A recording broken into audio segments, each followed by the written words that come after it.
What is up, Whale family? This is Nytmare here, bringing you our fourth edition of Hang Time, where we talk NBA Top Shot, the market, fantasy basketball, and all things hoops hype.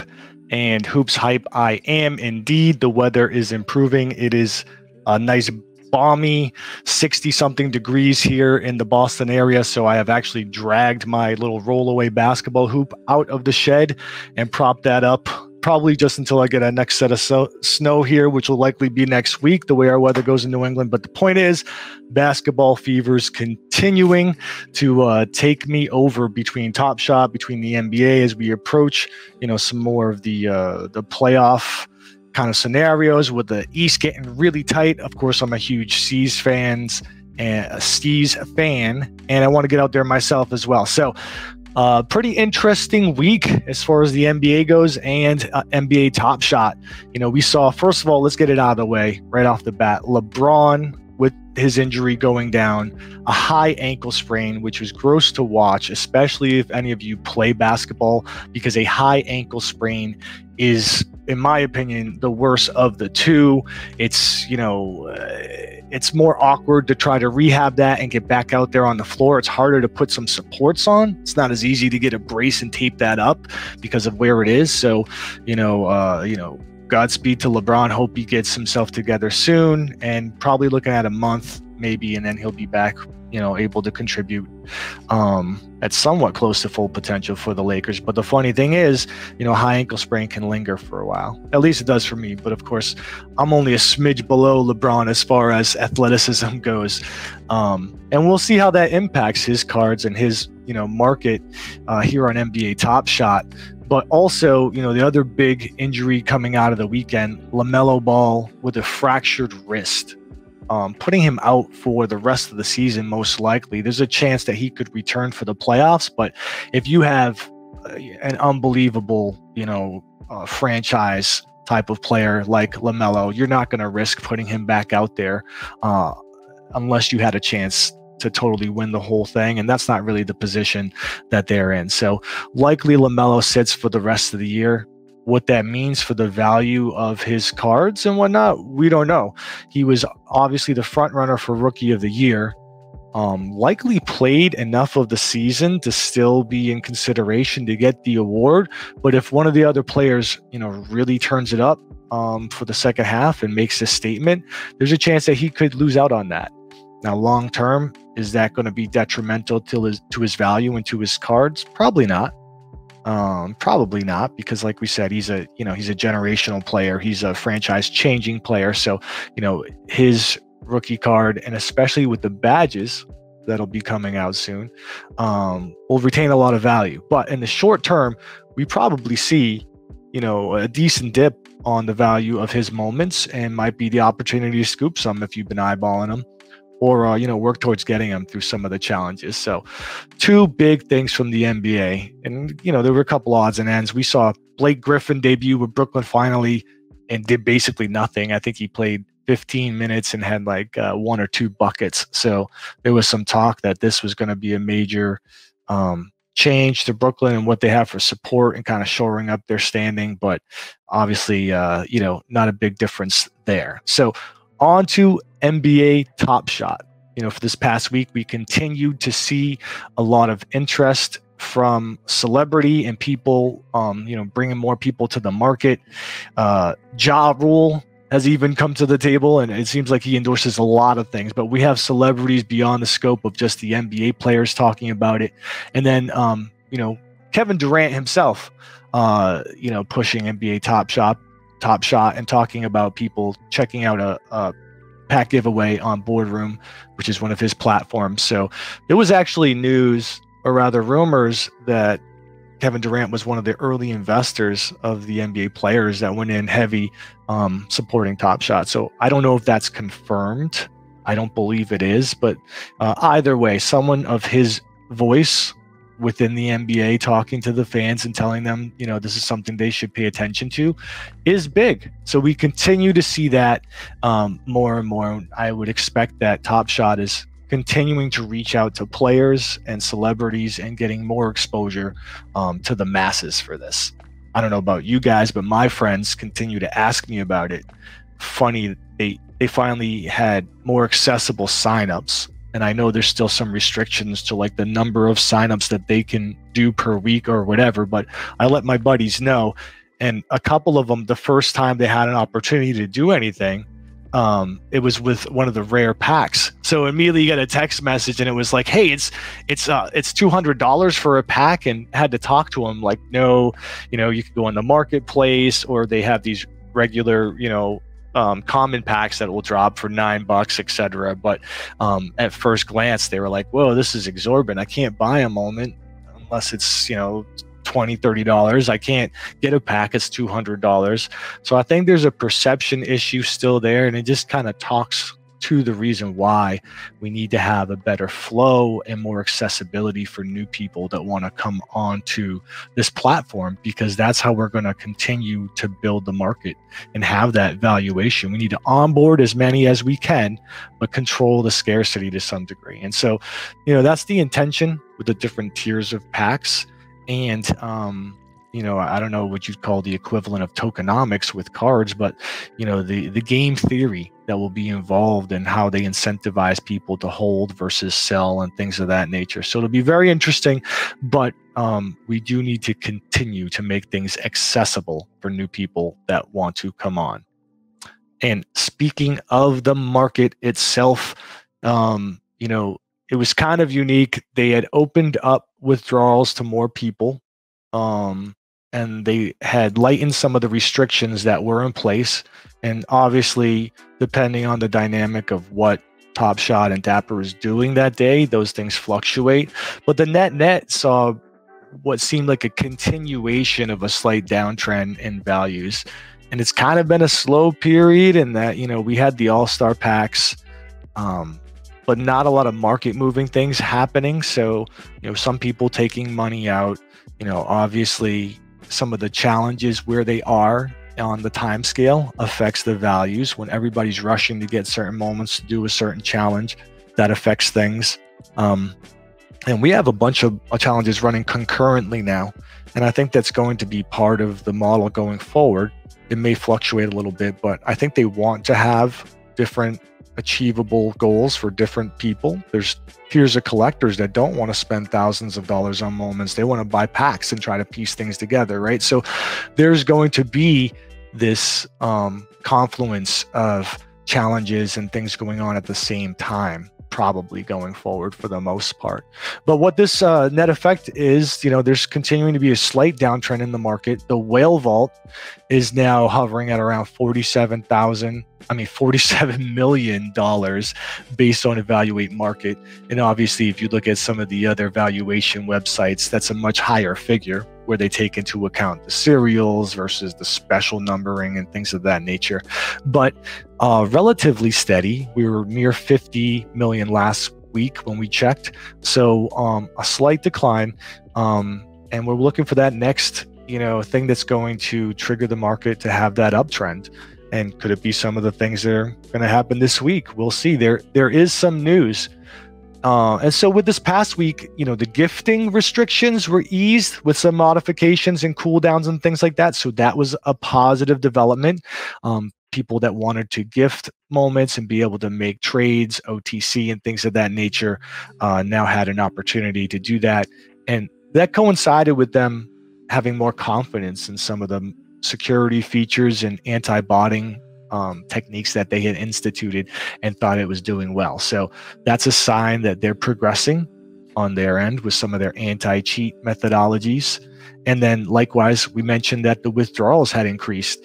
I think they said they now had about 22,000 users now onboarded fully for withdrawals, and they've withdrawn approximately $14 million. So withdrawals are happening, and I know a lot of people are frustrated with the pace that they've been, completing KYC and opening that up, but it is happening. And what else occurred this past week? We had two unexpected stress test pack drops. So Series 2 released 22 and 23 dropped early in the week. I think it was about 30,000 packs. And then likewise, we had the All-Star Game pack drop, which was a rare pack drop. There was about 36,000 packs. there was initially a moment requirement. So people that just signed up wouldn't be able to get into the queue for this. You had to have been someone that held at least 3 moments, but some of the infrastructure had issues. When everybody went to go get into the queue, what happened? The website booted everybody out and you couldn't log in. It was frantic. I was frantic. But that's why we're in beta, right? So they realized they had issues with the infrastructure. They postponed it to the following day. And on Friday, they had 230,000 people in queue for those 36,000 packs. So that gave everyone about a 15.5% chance, just under 16% chance of landing a good spot in the queue. I did not. Most of our people in our Top Shot and Swish room on the whale community did not. A couple of people did get through. And if I recall correctly, one of them said, you know, after all that, I got this moment, and it wasn't the best moment, but hey, positive signs for your RNG. You could end up like Ed, who just kept nailing it time after time. I think he even went on a run on poker after that too. So your time will come, my friend. All of us will have an opportunity to get those good queue spots, and I will drag out Joe Boo every time and bring him chicken and rum and cigarettes so we have the best opportunity to land some packs. And as an aside, on their office hours, Dapper actually mentioned that they are considering doing a weighted system for packs, meaning if you've been unlucky so many times in a row and you've gone into that queue and gotten 200,000 every single time, like Justin or whomever here has had that kind of luck, you may get a little bit of extra RNG so that you have a better opportunity to land in a good queue spot. So they're still working that out. They're not anywhere close to having that because I guess they're using a third party to be able to do the queue system, but they're exploring how they can institute that. And, you know, usually with this team, with a lot of things, when I say team, I'm referencing Dapper, who runs and has put together Top Shot. They usually under promise and over deliver. So they often put timeframes on things to give themselves a cushion and deliver beforehand. So that might be closer than we know, but that's a good thing. I think a lot of people would react positively to if they instituted that. And they did also mention that they do have plans for another pre-order pack, but they do not have a specific timetable for it. But they will be able to get everybody that wants to get their feet wet in Top Shot an opportunity to grab a pack, like my buddy who thought he could only pay $200 to get in. So that will be good. And also, they did reiterate that the rookie badges that are planned are still on the table for March or April. So we're nearing the end of March. This could come out soon. It could come out a month from now. But these, I think, will be pretty exciting because some of the cards that are, you know, lackluster or relatively perceived as common, besides being a rookie, will have an opportunity to have some enhancement and get some excitement around that. So we'll see how that moves the market as far as the cards go.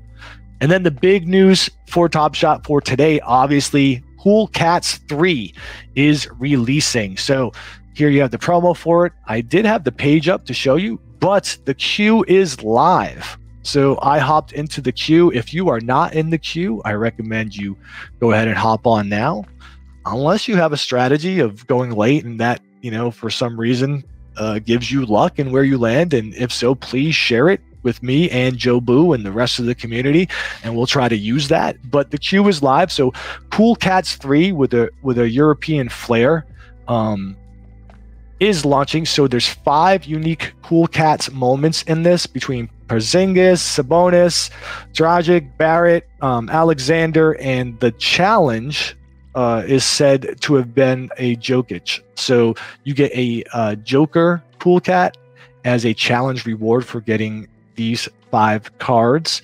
And also there is a master challenge, right? So for all of the Cool Cats, you can scoop a LaMelo. And broken wrist or not, that should be the shining gem of the Cool Cats cards that are launching. So very cool stuff. best wishes and good luck, Jobu vibes to everybody that's in the queue or is about to hop in. And I hope everybody scores some pool cats today. So on to the Swish Fantasy League results from the past week. Props to Aloha once again coming in. Aloha Tim scoring first. Seems to be a mainstay and a powerhouse when it comes to our Whale League fantasy basketball. And then a lot of new faces showing up in the top. So that's great to see. So props to Ryfly, Ryan's Cards, Heckmat, Mick. I'm getting kind of sick of seeing you dominate everybody, but props to you, Mick. We got some new people in the house here. Sweet little penguin. We have Wag Nation coming through. Andy sneaking in at the end. So, props to all the people that came through and were able to land in the top 10. I did not. Some of my moves backfired. I am down here in 27th place. My thought process was, hey, the Celtics have 4 games and Tatum was on fire. And so I threw him in there, and he had a couple lackluster games. And of course, yesterday there was the Boston 3 party where everybody was just chucking it from all over the court. And I believe Jaylen Brown had like 10 threes. So kind of mitigated my opportunity for 2-point scores and also just buckets in general because everyone else was really hitting.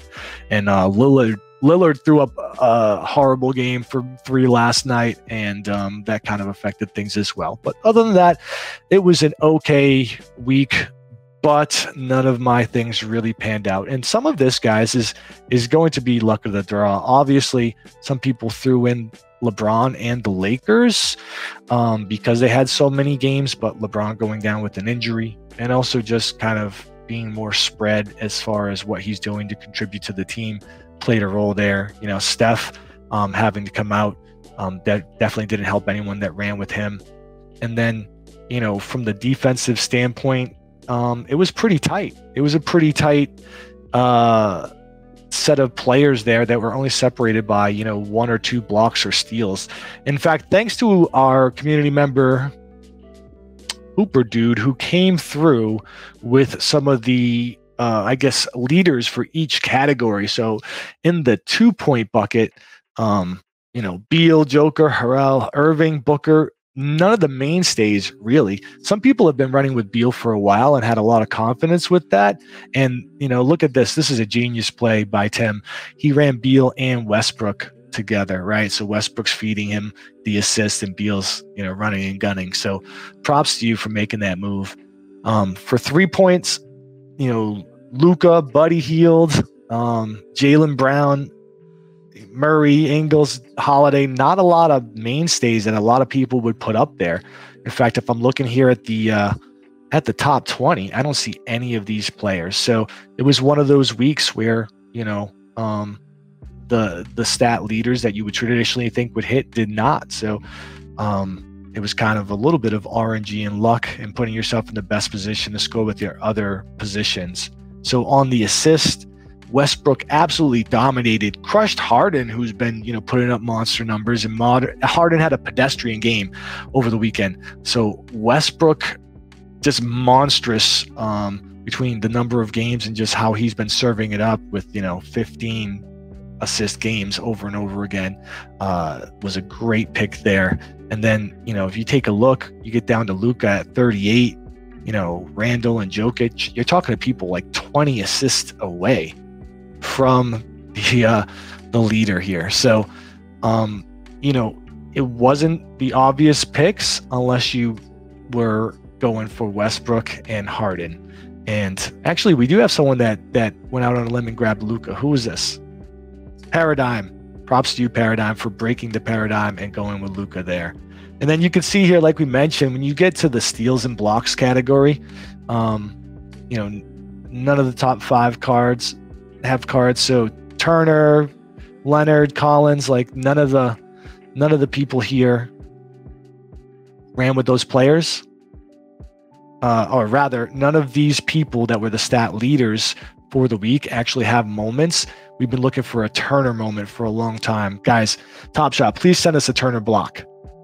But as far as the people that do, It's pretty much been the mainstays with Noel and Gobert, and a lot of the others being really tight. So Rudy, Nerlens up there.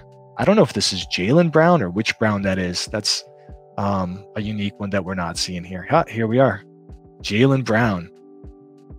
So being a C's fan, I should probably know that was a viable option, but he has just gone off this past week. But he's a little Jekyll and Hyde. So before I would recommend Jaylen Brown, just saying, do a little homework and see.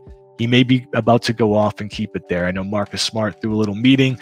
Team got together and said, hey, we got to get our stuff ready for the rest of the year. So maybe he will be a mainstay in the defensive side and the three-point side. We will see. So the perfect lineup would have been 352 points. And here you go. Here's what it would have comprised of. So not something that people would typically roll out there, but people are having some inferences. For example, that Beal and Westbrook would have been dominant. So there's some really sharp people in our league, and it's going to take a little bit of luck for me to get back into the top 10 and try to make my presence known with you guys continuing to dominate. But I am going to do my best this week with the lineup that I rolled out. A lot of familiar faces, right? When it comes to the actual games that are on the docket for this week, some interesting things is that there are a number of mainstays that do not have 4 games. So Dallas only has 3 games, so I would not run out my Luka. Likewise, New Orleans only has 3, so Zion is not a great option there. Brooklyn is also at 3, Golden State at 3, the Wizards, so those who are running with some of those guys, and also the Heat, right? So running with Jimmy in the defensive position may be a challenge. So an interesting week. It may give me an opportunity with my limited portfolio to roll out there and do some damage. We will see.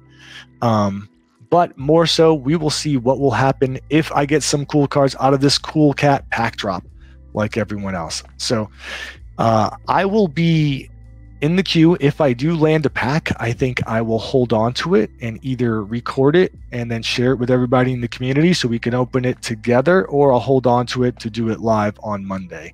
That's a long time from now, and I don't know if I have the patience, so we may do an impromptu session here where people can check it out. But either way, best of luck to everyone that is in the drop, and I hope everyone scores and Joe Boo is on your side. Have a great day. Good pack opening, everyone.